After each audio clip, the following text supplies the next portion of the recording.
insaba temugoberera Yesu muto. Mumanye nze Pastor muto. Oyo muvubuka ajja kyuka Mukama dairi Mukama. Mukama akuyita osembere gyali. Kubajja kukuwa kibooko. Nze tondetera by'abaana bato njagala omuli abakazi bameka beyaakayagala oli kontrole ku interview z'obwana buto muzeeyi.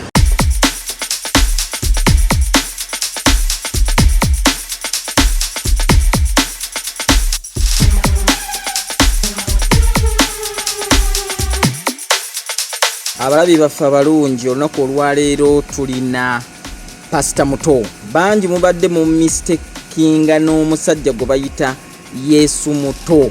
Abadde amaze ebbanga omwami ono ndowooza nga talabika naye tetumanyi yabulirawa twakoma okulaba ng'atandise church. Tata tukukobola Katonda omulamu Tata tusabira abaana abantu bonna Katonda omulamu Tata ekisakyo Tata kiyo kibayambira kibasasula Tata omukono go ogw'amaanyi Tata gujja gubasasula Tata Katonda omulamu Tata leka omukono go ogw'amaanyi kitange gulole omukono go Tata gujja gutusasula Tata gutunya zibonabona Katonda omulamu Tata tukukobola Katonda omulamu Tata Katonda w'ekisolo Tata batalina ssanyu mu maka olwaleero Tata bawe ssanyu mu maka Katonda omulamu Katonda w'ekisolo Tata naye tetumanyi kyaki eyo yakoma ku ki era ayina nteekateeka ki byayogera ku Yesu muto oba omanyi ye Pastor muto kati amanyi olumu gamanyi okubuzaabuza oli yagenze n'ayingira mu linnya lye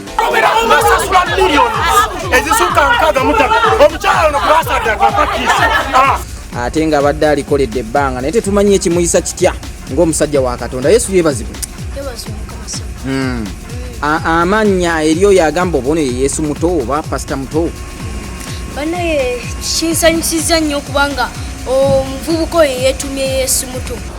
Yes, Yesu muto siri mukola linnya enze bankubyeko enziro yo bamwana. So yenjawulo eri wakati wange ne muto.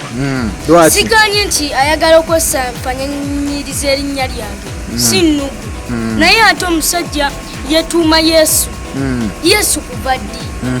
Nati kati oyo mwana muto era mukwate empola temumuddusa speed kubanga omwana alina emyaka emikabo omutunulya si myaka 12 au 13. Yesu ali mukubajja. Ye lwaki yetuuma Yesu muto? Wakiri yetuume Pastor muto okubiri. Kyayagala kyaba yetuuma. Naye ate okwetuuma Yesu 12 awo kati otunye omwana oyo n'omuyingiza mu bitu bya family. Kituufu obwongo bw'oyo omwana bwandibanga butambula ne bujja ajja kutuka kaseera nga atya n'okutya eby'obufuzi. Yesu Kristo ali omwe yatufirira n'afa olw'ebibi byaffe. Naye ate eraba amwegombye atandise omukolera atandise omwetuuma. Naffe twegomba Yesu, naffe twagala nnyo Yesu naye tetwetuuma bintu bye. Tetwetuuma linnya lye singa nange netuuma Yesu muto.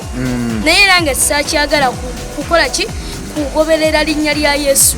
Nze leero ekinzijeyo nnyo ekyamaanyi oyo omuvubuka oyo okwetuuma erinnya lya Yesu. Teweeteekako linnya lya Yesu ate n'alikoleramu ebikolobero ebyo. Mukama yeebazibwe. So ne kibanga kibi nnyo kimpisiza bubi nnyo ku sayidi yange. Nange mbaddemu eyo n'ebizibuzibwa ekkanisa yagenda n'etugwako. Sandyagadde alamule kubanga ne byabugingo mwabiraba. Bina komenti nga bwogera ku YouTube Yesu muto ku byabugingo. Bugingo saamusalira musango kuba nali nkimanyi binali mpitamu ate n'okusinga kaawo nali manyi nti ensi ekyuka. Kati nno tunoonya buyambi okuzimba ekkanisa ya Mukama. Tunoonya buyambi tusobola okugizimba eddewo eyimirire. Ekkanisa yali luddawa? Ekkanisa erimanyangwa. Timbule saa Kamanga kabaka wabakabaka Katonda omulamu Tata abagala okuva mu kala yabe Tata baeruka Katonda omulamu Tata ekisakyo Tata kijja kibayambira kibasasula Tata bave mu kala yabe Tata baeruke mu linnya lya Yesu Kristo mwana Katonda omulamu. Amen. Kati nga tetunatuuka ku kyakkanisa kuba abakulaba bo bandyagadde okubeera nga bakuweereza obuyambi era akanamba ojja kuba okasoma mu maaso awo. Naye ebikolwa bino ebya Yesu muto byeyakoze nga ate abantu abasinga babadde babirowooleza okuba nti gwe yabikoze era ffe twasooka ne tubuuza yeeyi Pastor muto yafunye omukyala naye oli ye Yesu muto obyogerako ki? Nedda kyembyogerako nti banaye muyiga okwawula ebintu bino. Mwawule Pastor muto ne Yesu muto. Nze Pastor muto n'oli yeeyita Yesu. Yesu muto yeeyita bweyisi naye nga si Yesu.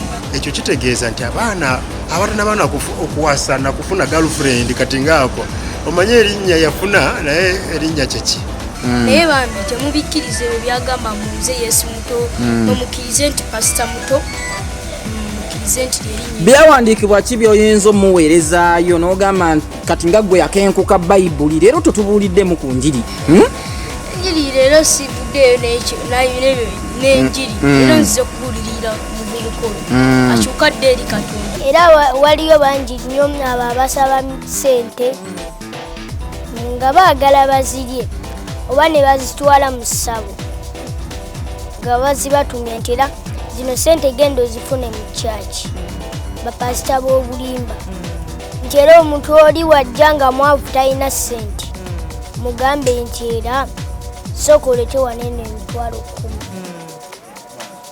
kiba kituufu ekyo emisonga si kituufu ddala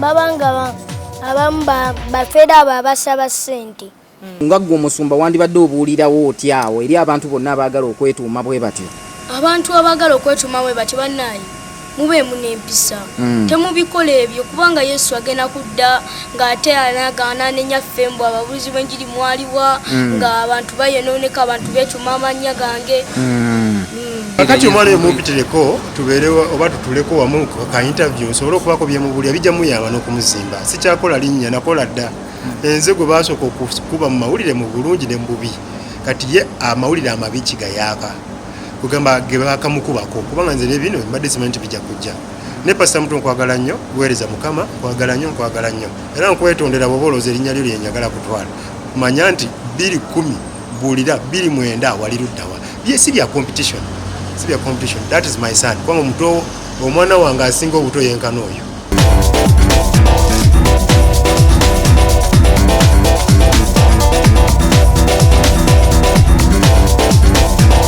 enjiri eno wagiyingira oli wa myaka ena agiyingira ndi wa myaka ena ani yasinga okuinspiringa n'ogamba nti nze nalabanga nnyo ono omusajja wa Katonda ndyoka nyingira enjiri eno enjiri omanyi Mukama engeri gyakuyitamu nze sirina gwe neegomba nalabirawo nga ntandise okubuulira enjiri ffe tetwalina na TV ewaka tetwalina omanyi nga tetulina na TV ewaka ssente bwali tewali nga TV tetulaba ng'ate abasumba n'abamanyirawo nga bonna bonna sibamanyi naye Mukama we yampita ne ntandika okubuulira enjiri lwaki abasinga bagamba enjiri eno gibuuliranga pasita Bugingo yennyini simanyi naye oluusi edda amaloboozi gafaanagana soko tusampolinga amukaawo Yesu yeebazibwe Yesu yeebazibwe mwebale nnyo okutugoberera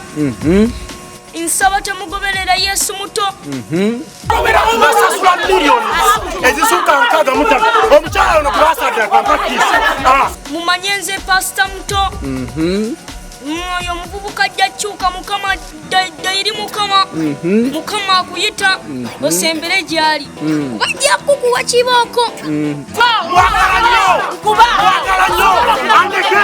ate olabe ennaku ofuna ddi obudde obusoma ebyawandiikibwa obudde mbufuna buli ku makya olwaleero kyawandiikibwa kiba obadde ovaayo ku makya ky'osomye ekiro nasomyeko ku makya nsomyeko ku kyamateeka 5 kigamba kitya ekyamateeka 5 sikikutte mutwe naye nga kyo okimanyi kitegeeza kigamba nti temugobereranga bakatonda balala mugoberere oyo Mukama omu bw'ati eyatufiirira ku lw'ebibi byaffe eyasalawo afiire omutango n'asasira omutango yoyo Mukama gwe mbagamba ye yatufiirira banaye temugoberera bakatonda balala newankubadde okusinza amayinja newankubadde ebiwumbe wabula mujje eri Mukama abo bonna bonna abeefuula abeeyita amannya mwe temubasinza nalabako omusumba nga bamukombenga kyogerako kyekyo akyabantu abo okusinza abasumba abasumba aba muweereze wa Mukama ng'ava eri Katonda naye ate si yaaba Mukama so mbasaba nti temubagoberera wabula mwagale bwagazi kigambo kye babawa oyina emyaka gyogenda okutuukamu naawe ofuneyo abagoberera era ne kati gye bali bayirawe nga bagoberera nga bamu bakusinza bagamba nze nandyagadde kuwulira kigambo kya mwami onyo mwe mujja okuva engeri gyoyogera ebintu ebyamakulu era ebyekikulu ennyo ebyo ebizimba eggwanga naffe tukubuuza ebintu ng'era bya kintu kikulu mwe mujja n'okuva oluusi omukyala ajje agambe nti nze ntutte Yesu muto ku myaka egyo gy'oliko endiga zino eno za njawulo naawe okimanyi. Pasita muto anti si nyambe Yesu muto pasita muto banaye omusajja yakubiiridde eri ate ekirungi bakenyininyini omanyi Yesu ompita Yesu muto tobyawula so nsaba nkunyumbe nga nnyonnyola gwe nga okumbe waliyo nakifunamu omulala nnyonnyola nze Yesu muto si yenze nze pasita muto. Okay. Kakati endiga zino eno ezivaayo ne zeegomba abasumba kuba kati ne Yesu muto naye endiga yamwegomba n'adduka ne ku bazadde be n'abanga takyabajjukira oba wa bugambo ki obw'amagezi mudde eri Katonda temugoberera abantu bansi eno abantu b'ensi eno tebazimba wabula Katonda yekka yazimba. Katonda yazimba. Kakati ayagala okuwa obuyambi okukukwatirako ku kkanisa yo akola atya? Obuyambi ogenda yita ku 0754 10 66 29 jiddemu 0754 10 66 29. Amanya waba aweereza ka mobile money amanya galeeta ki? Okozesa nabayita gwesi waliyo n'endala eno yo ebeera online all the time 0700 52 11 82 0700 52 11 82. Tusibuzeyo bugambo bw'omukisa obw'enjiri awampeera omukisa era mweyongera okugoberera ekigambo kya Mukama naye temugoberera kya Yesu muto ekyo tekiriiyo mweyongera okugoberera ekigambo kya Mukama mweyongera okwagala Mukama bawomukisa. Amin. Nsaba temugoberera Yesu muto mumanye nze pasita muto oyo omuvubuka ajja kyuka Mukama ddayiri Mukama akuyita osembere gy'ali bajja kukuwa kibooko